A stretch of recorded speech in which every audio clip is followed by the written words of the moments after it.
Olá, meus amigos, tudo bom? Vamos hoje ver nossa segunda parte sobre o chamado ciclo do ouro, o ciclo da mineração no Brasil, tá bom? Vamos só lembrar alguns pontos importantes. Na última aula vocês viram comigo que o ouro foi encontrado aqui no Brasil por causa da ação dos bandeirantes, né? Que encontraram no final do século XVII as primeiras jazidas de ouro no Brasil. Né? Isso aí na região principalmente que hoje é Minas Gerais. O que vai acontecer? Nossa população vai crescer muito, né? Muitas pessoas vão vir para o Brasil, portugueses, né? Milhares de portugueses vão vir para o Brasil para, logicamente, tentar o sonho do enriquecimento, até porque o ouro te traz esse sonho de você enriquecer do dia para a noite. Eu expliquei para vocês que o início desse ciclo do ouro na região de Minas Gerais foi rápido, foi desorganizado, foi violento, né? Porque chegou muita gente, formaram cidades desorganizadas, tinha brigas entre as pessoas para a exploração desse ouro, né? Teve até uma guerra chamada Guerra dos Emboabas, que foi uma briga entre os paulistas e as pessoas que vinham de fora. Isso, e a situação só se acalmou um pouco quando Portugal resolveu organizar a casa, né? Quando os portugueses mandam funcionários, mandam militares para organizar e colocar regra, né, até certo ponto de exploração desse ouro aqui no Brasil. Mas tinha contrabando, né, as pessoas contrabandeavam esse ouro, né, as pessoas tentavam enganar o governo português, os fiscais portugueses, para não pagar impostos como o quinto, que era 20%. E aí Portugal tomou medidas duras também para combater esse contrabando, como a criação das casas de fundição. Tudo bem, estourou até uma revolta na região que foi conhecida como Revolta de Vila Rica ou Revolta de Filipe dos Santos. Tudo isso nós falamos no nosso último encontro sobre o ciclo da mineração. Para continuar, vou trabalhar dois pontos. Primeiro, a sociedade mineradora vai ser um pouco diferente daquela chamada sociedade do açúcar, porque a sociedade açucareira é uma sociedade rural, vivia ali dentro das fazendas de engenho, né? A sociedade mineradora não, ela vai ser urbana. Por quê? Porque como a população brasileira cresceu muito, formaram grandes cidades ali perto da região das minas, né? Então essa formação das cidades formou uma sociedade mais urbana, mas ainda assim patriarcal. Vocês lembram que aquela sociedade onde os homens têm mais direito do que as mulheres não têm direito de herança. Observe, essa imagem é bem clara isso, né? Você vê o pai bem na frente e os outros atrás, mostrando a liderança do homem. Né? É uma sociedade patriarcal, é urbana, porque formam grandes cidades, continua sendo escravista, até porque dentro da área de mineração o trabalho escravo vai ser o mais importante. Né? E ter escravo no Brasil nessa época, meninos, é tipo uma questão de status social. Hoje uma pessoa que é rica, ela demonstra que é rica quando ela tem um carrão, uma mansão, roupas boas de marca, um celular caro, né? Ela demonstra através de bens materiais. No Brasil nessa época era diferente. Só que tu mostrava que tu era rico, tu tendo escravos. Então era uma sociedade escravista, tá certo? Mas era uma sociedade mais complexa, mais parecida com a nossa, porque já tinha até classe média. Classe média é aquela galera que não é nem pobre nem rica, está aqui num patamar intermediário, mas que pode melhorar de vida. E essa sociedade, meninos, ela era dividida entre grandes mineradores, né, que eram os homens mais ricos, donos de terra, de escravos, os donos das minas, né, que logicamente enriqueceram muito com a exploração do ouro aqui no Brasil. Mas nós vamos ter um grupo novo de profissionais liberais, né, eram geralmente pessoas que muitos filhos de mineradores eram enviados lá para a Europa, para ser mais exato para Portugal, e lá estudavam na Universidade de Coimbra e se formavam em medicina, direito, literatura, professores. Eles voltavam aqui ao Brasil e praticavam a profissão deles e muito prosperavam. Eram chamados profissionais liberais, né? Uma espécie de classe média, pessoas que realmente tinham um bom padrão de vida.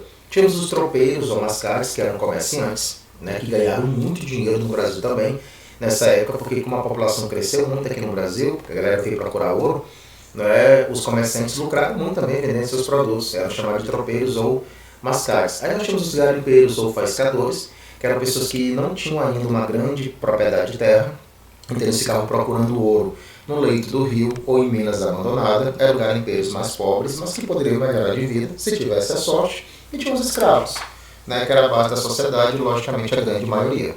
Tá certo, meninos? Então essa era a chamada sociedade mineradora, tá? E aí, para encerrar o assunto, vocês têm que tomar cuidado do seguinte: Portugal não soube aproveitar esse ouro, tá, que eles retiraram aqui do Brasil. Foi muito.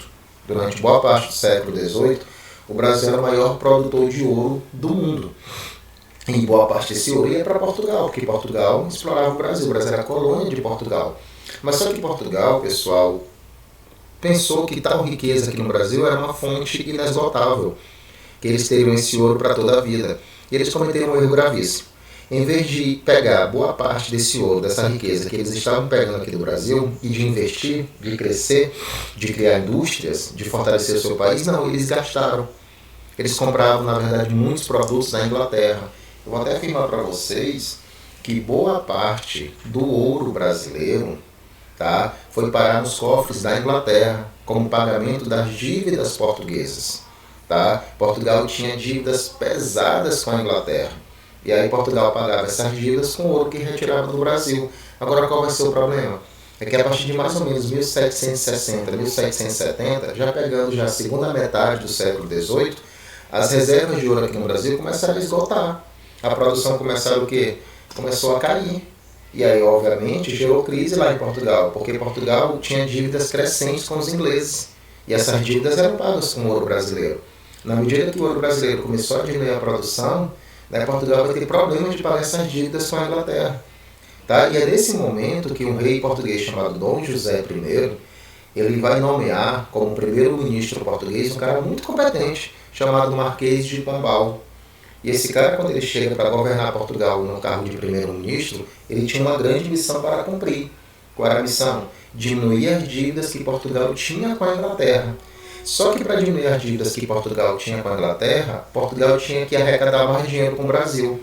E aí esse Marquês de Pombal, que era o primeiro-ministro do rei Dom José I, ele aumentou as pressões aqui sobre o Brasil. Pronto, primeira medida que ele tomou, ele mudou a capital brasileira. Não sei se vocês lembram, a primeira capital do Brasil era Salvador.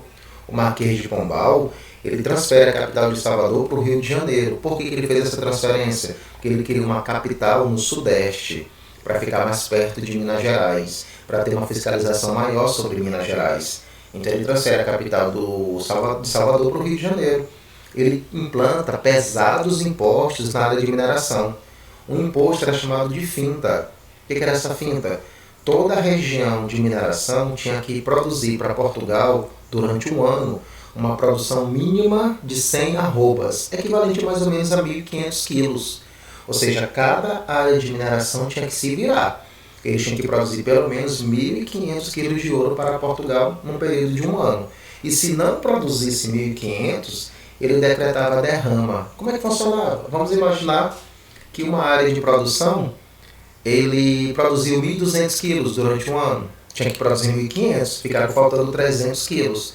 Quando eles não atingiam a chamada finta, que era essa produção mínima anual, decretava derrame. E como funcionava? Os soldados portugueses, eles eram autorizados a entrar na casa dos mineradores e pegar tudo que tinha de ouro, até atingir os quilos que estão faltando para produzir os 1.500. Então vocês imaginam quantas pressões portuguesas aumentaram aqui sobre o Brasil, sobre os mineradores principalmente, até porque Portugal tinha dívidas com a Inglaterra. Obviamente, essas pressões portuguesas sobre o Brasil acabou irritando demais os moradores aqui do Brasil. E começou a surgir gradativamente aqui no Brasil uma ideia, a ideia de independência, de separar o Brasil de Portugal, que vai acontecer mais na frente, no 7 de setembro de 1822, que é o dia da independência, quando o Brasil se torna realmente um país livre do domínio português. Mas isso aí vai ser trabalhado no próximo ano, na verdade esse assunto que vocês veem no 8º ano. Tá bom? Então cuidado aí dessas chamadas medidas pombalinas, que foram aquelas medidas tomadas pelo Marquês de Pombal para aumentar as pressões sobre o Brasil, arrecadar mais dinheiro e mais riqueza para pagar dívidas que Portugal tinha com a Inglaterra. Tá bom, meninos? Então, aqui encerra a aula. Até a próxima. Valeu, um abraço.